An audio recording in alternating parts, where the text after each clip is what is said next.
Vox Mundo, English Story Time. Especially slow and clear English for beginners. Original story, The Forest That Remembers. Hello, and welcome to another video from Vox Mundo. Today we will listen to a story in English. The story will be told slowly and clearly, so you can understand and learn new words and sentences. This is a great way to improve your listening skills and enjoy the beauty of the English language. Are you ready? Let's begin. Once, nestled far beyond the reaches of ordinary maps, there was a forest that breathed. Not with lungs or wind, but with memory. Every tree held stories, whispered by time itself. Leaves didn't just fall, they sighed, letting go of memories too heavy to carry. And if you listened closely, the roots would hum with secrets aching to be heard. In a small, quiet village at the edge of this forest lived a boy named Elliot. He wasn't like the others. While most children played with marbles and chased shadows, Elliot chased echoes. He believed the forest spoke to him even when the wind was still. "Do you hear it?" he would whisper to his mother. She'd smile kindly and ruffle his hair, thinking it was just imagination. But Elliot knew. One evening, as the sky melted into orange and lavender, he followed a sound like distant singing. It wasn't human. It wasn't bird.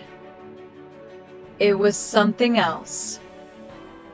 A melody that pulled at the strings of his heart. With cautious steps, he wandered deeper into the woods than ever before. The trees there were older, taller, and stranger. Their bark shimmered faintly in the fading light, like skin remembering the sun. And then, as he turned a corner past a silver-leaved elm, he saw her. A girl about his age, barefoot, standing still, as if carved from moonlight. Elliot knelt there for a while, watching the tiny sprout glow like a timid star on the forest floor.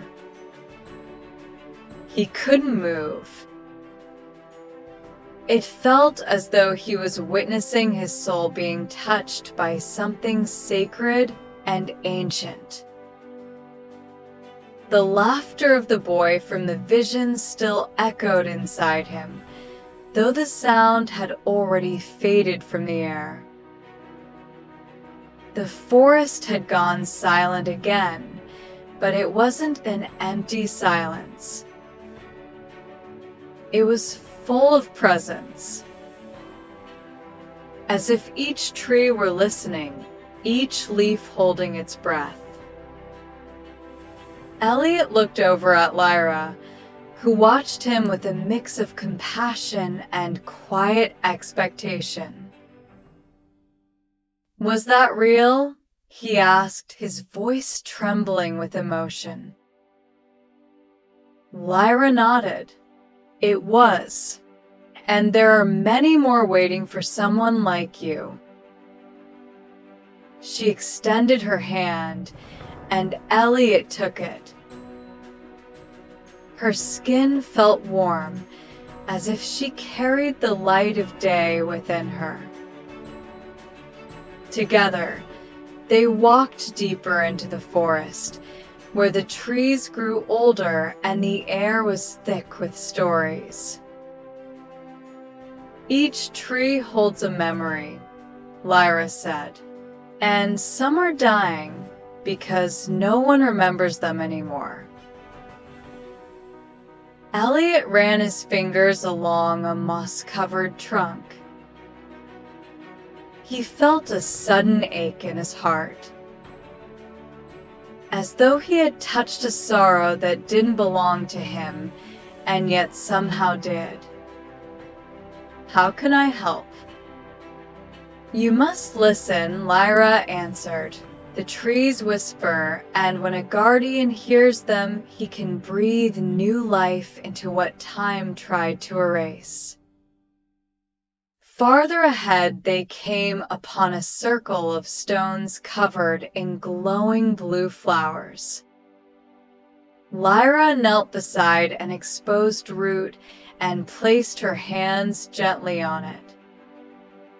Elliot did the same without hesitation. At once, images bloomed before them. An old village surrounded by trees. People danced around a fire singing songs that matched the rhythm of the leaves in the wind. It was a harvest celebration long forgotten but still alive in the roots of the forest. Lyra smiled, her eyes soft with memory.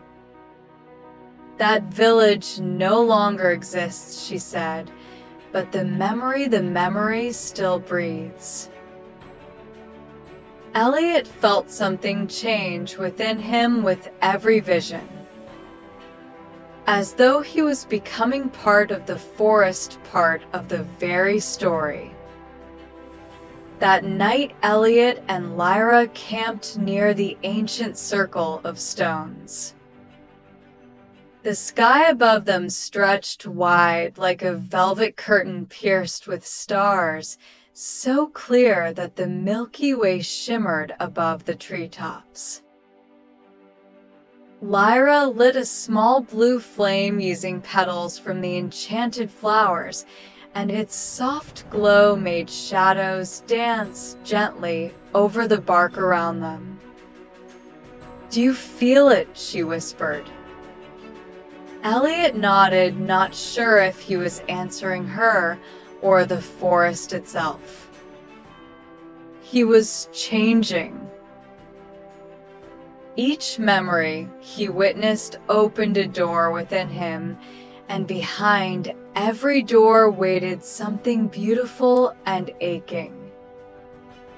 It was like feeling homesick for something he had never lived, yet had always belonged to. Around the fire, Lyra told him stories of other guardians who had come before. Some had faded into time, others had become lost trying to change the memories instead of simply honoring them. "We are mirrors," she said, eyes reflecting the flames. "We reflect what the forest remembers, not what we want it to forget." That night, Elliot dreamed. But it wasn't a regular dream. He wandered through a vast field of crystal-like trees. Inside each one, a scene played: a farewell embrace, a dance in the rain, a silent cry beneath a winter tree. Each tree was a memory, and they were all connected by glowing roots beneath the earth. And in the center of that field stood a black tree with silver leaves pulsing like a giant heart. Elliot approached, drawn by its call. When he touched its trunk, he saw his own birth reflected, but with a difference. A woman held a baby in her arms, tears in her eyes. She whispered something to the child, and though Elliot couldn't understand the words, he felt them wrap around him like a warm embrace. He woke with his heart pounding. Lyra was already awake watching the forest, as if listening to an ancient song. Elliot told her what he had seen, and she stepped closer, placing a gentle hand on his shoulder. The tree at the center, she said, is the origin, the soul of the forest, and it chose to show you something important. But why? What does it mean? Lyra didn't answer right away. Instead, she walked to a bush of red leaves and picked a single golden fruit. Today, she said softly, we're going to witness the oldest memory of all. And with that, they set off again, following a path only guardians could see. The morning air was colder as they moved beyond the familiar paths Elliot had seen. The trees here stood taller, their bark darker, and their branches curved upward like arms in prayer. There was something reverent about this place. Even the wind moved slowly, as if afraid to interrupt what lingered in the silence. Lyra walked ahead, careful, almost ceremonial, her steps deliberate, as if following an invisible rhythm. Elliot followed, heart heavy with curiosity and reverence. Suddenly, the forest opened into a wide glade unlike anything they had seen before. In the center stood an enormous tree older than time, its trunk wide as a house, its leaves shimmering silver blue. The ground around it was covered in soft white moss that pulsed faintly like the memory of moonlight. "This is the first tree," Lyra whispered. "The forest was born from it, and it remembers everything." Elliot approached slowly, breath caught in his chest, as if he were approaching something holy. When he touched the bark, it was cold at first. But then warmth spread through his palm and into his chest like sunlight breaking through storm clouds. Images flashed in his mind, not like the gentle memories before, but a flood of voices, faces, emotions, and colors. He saw the rise and fall of civilizations, lovers reuniting beneath starlit branches, children planting trees in forgotten lands. And in the middle of it all, always, was the forest, silent, watching, remembering. Elliot stumbled back, overwhelmed, his knees hitting the soft moss. Lyra knelt beside him, steadying him with her presence. "The first tree does not just show," she said. "It reveals what you are becoming." He closed his eyes, trying to make sense of the visions still echoing through him. A quiet resolve began to grow in his chest, rising like roots reaching for the earth. "I want to protect this," he said at last. "Not just see it, I want to be part of it." Lyra smiled, though her eyes glistened with something deeper, pride perhaps, or a farewell not yet spoken. "Then you must become more than a visitor," she said. "You must become a keeper." With that, she reached into her satchel and pulled out a small crystal seed glowing faintly with inner light. "Plant this beneath the first tree, and then listen." Elliot took the seed with both hands. It pulsed gently like a heartbeat, not just alive, but aware. He dug into the moss, creating a small space beneath the tree's roots, and placed the seed there. As he covered it with soil, a soft tremor rippled outward, almost imperceptible, but the trees felt it. Leaves shimmered above, wind whispered gently through the glade, and a hush fell across the forest, like the closing of a book. Then the first tree spoke, not in words, but in feeling. A wave of warmth and welcome flooded Elliot's chest, and for the first time, he didn't feel like someone who had stumbled into the forest. He felt like someone who had returned. Lyra stood quietly observing Elliot, as if seeing him for the first time. "You've been chosen," she said softly, "but the forest does not choose lightly." Elliot looked at her, 1,000 questions behind his eyes. "What happens now?" he asked. "You listen," she replied, "and you wait. The forest will guide you." For the next few days, Elliot remained near the first tree, sleeping beneath its enormous canopy. At night, the stars seemed closer, almost within reach. During the day, he could feel the tree's silent communication, impressions, emotions, pulses of understanding that transcended language. He learned the rhythms of the wind, the patterns in the moss, the slow dance of the branches above. And gradually his thoughts began to slow, aligning with something older, wiser. One morning he awoke to find Lyra gone. No footprints, no farewell. Just a single feather resting where she had last sat. Blue iridescent, still warm. He felt no fear, only understanding.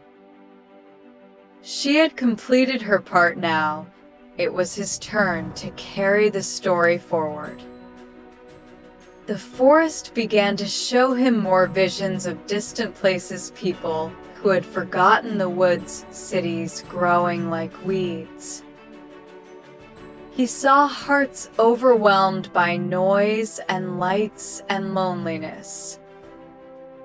But he also saw sparks, children planting seeds, songs sung in the rain, moments of wonder beneath fading stars. The forest was not hopeless, it was waiting. And Elliot realized the forest had not chosen him to stay hidden, but to carry its memory back into the world. He began to walk again, leaving the first tree behind, though its rhythm now pulsed inside him like a second heartbeat. The forest whispered to him, constantly guiding his steps, reminding him of stories, people, echoes. He met travelers lost in thought, and gently redirected them with words the forest gave him. He told children stories by the fire, using the stars as punctuation marks.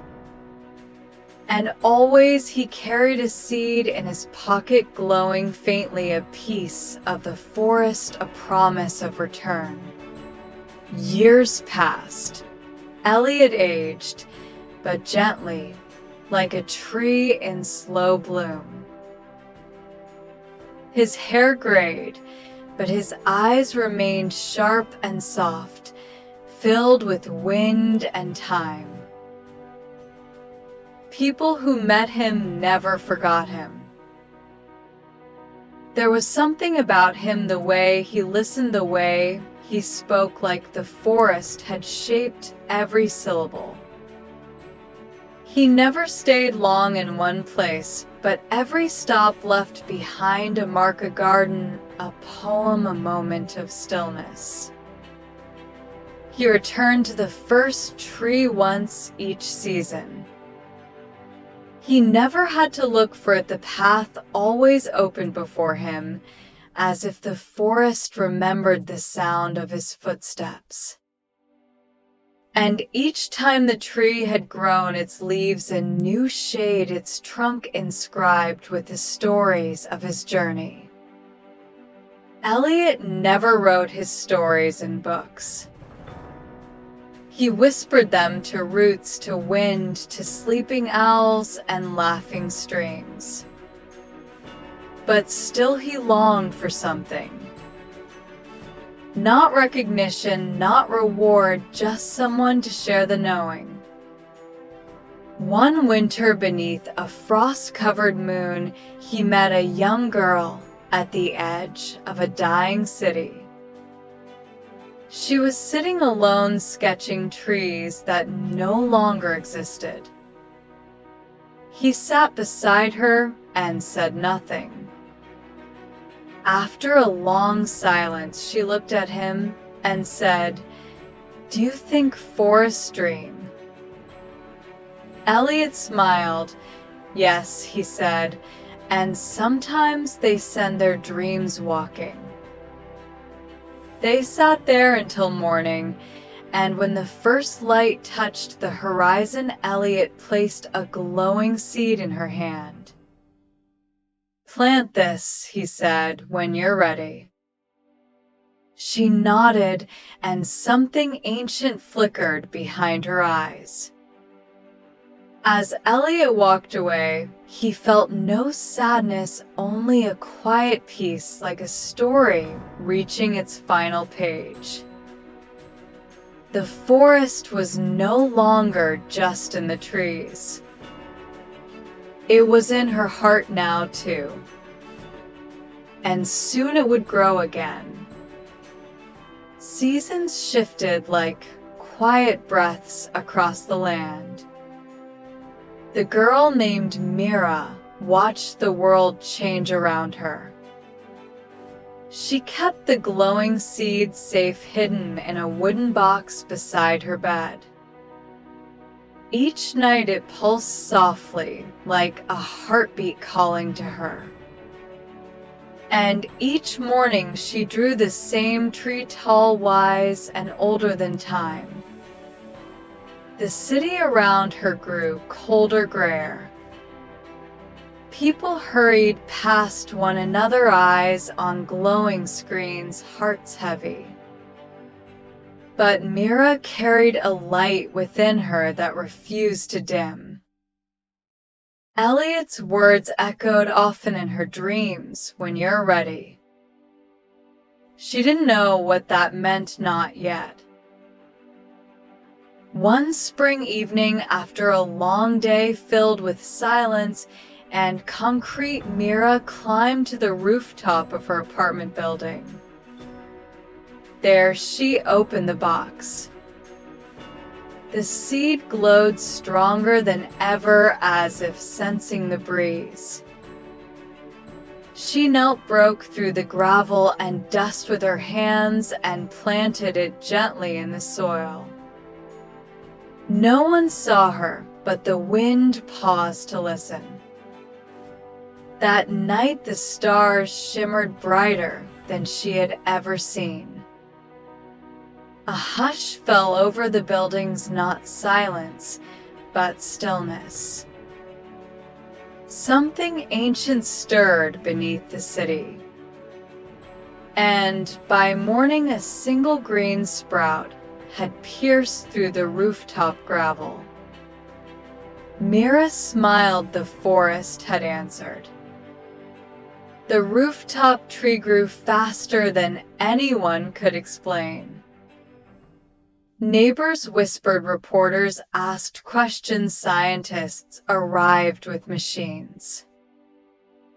But Mira only smiled and watered it with river water she collected from the city's last clean stream. She spoke to it each night, told it stories, sang it lullabies. And every day its leaves grew fuller, its roots stronger. Then came the dreams. Children across the city began dreaming of forests, even those who had never seen one.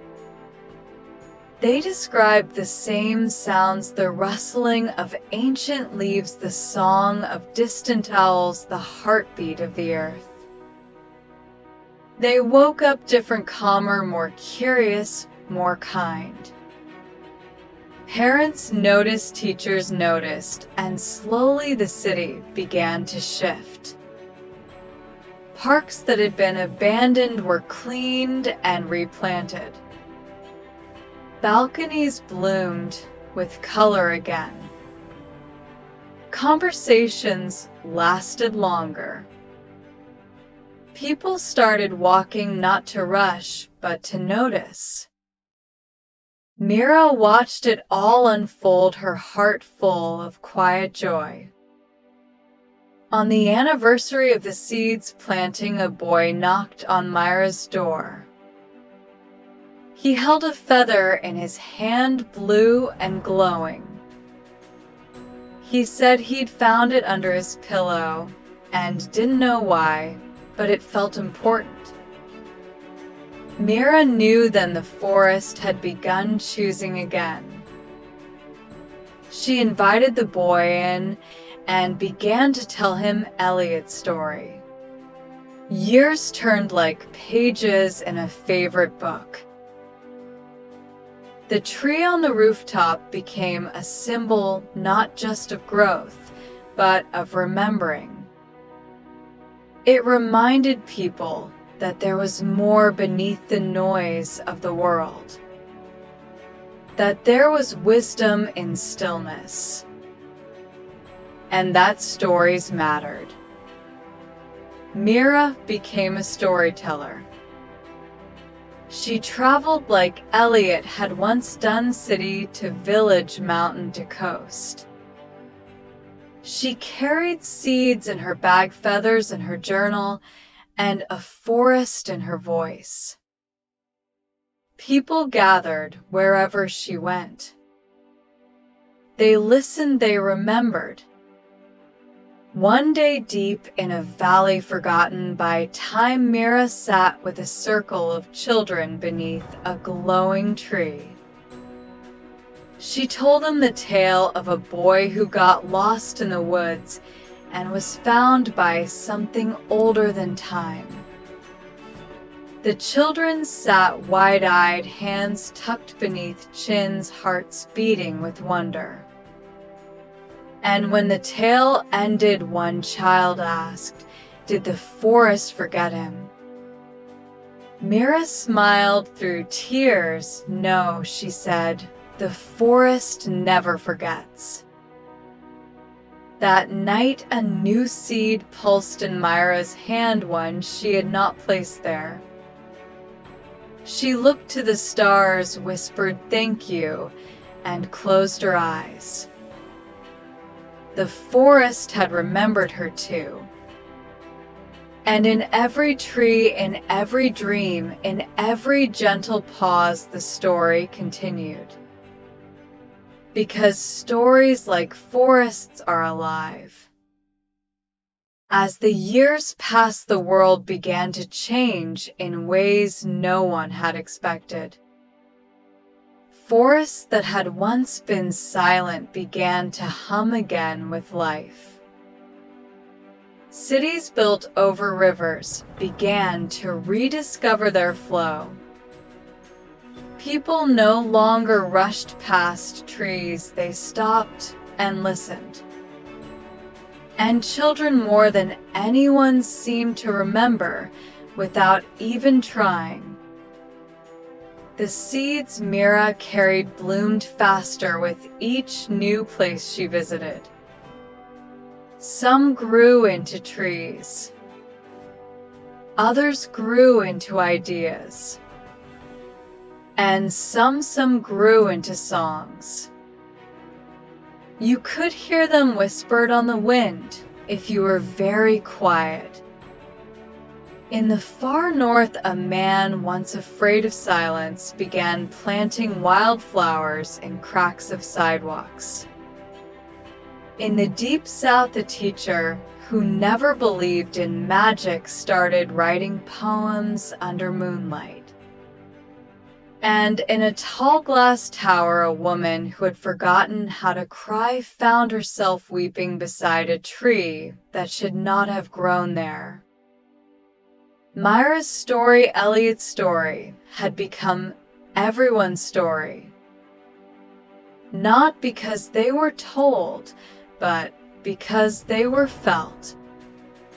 One evening, Mira stood once more at the edge of the forest where it had all begun. The old path was still there, hidden beneath moss and memory. She walked slowly, feeling the weight of time with every step. The trees whispered her name, not loudly, not with urgency, but with recognition. As if to say, you made it back. She found the clearing again. The pool still shimmered, but it was deeper now. The reflection it offered was not of her face, but of the world she had helped shape. She sat by the water and placed one last seed at the center of the clearing. This one pulsed brighter than any before, warm, steady, eternal. As she placed her hand over the soil, the air changed. Not colder, not warmer, just fuller.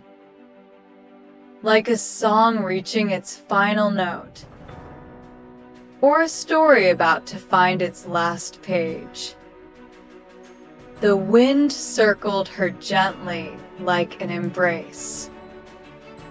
Mira closed her eyes and felt Elliot's presence, not as a memory, but as a presence. The boy who got lost, the boy who listened. The boy who became the first storyteller. She whispered, "They remember you." And somewhere in the deepest part of the forest, something ancient smiled.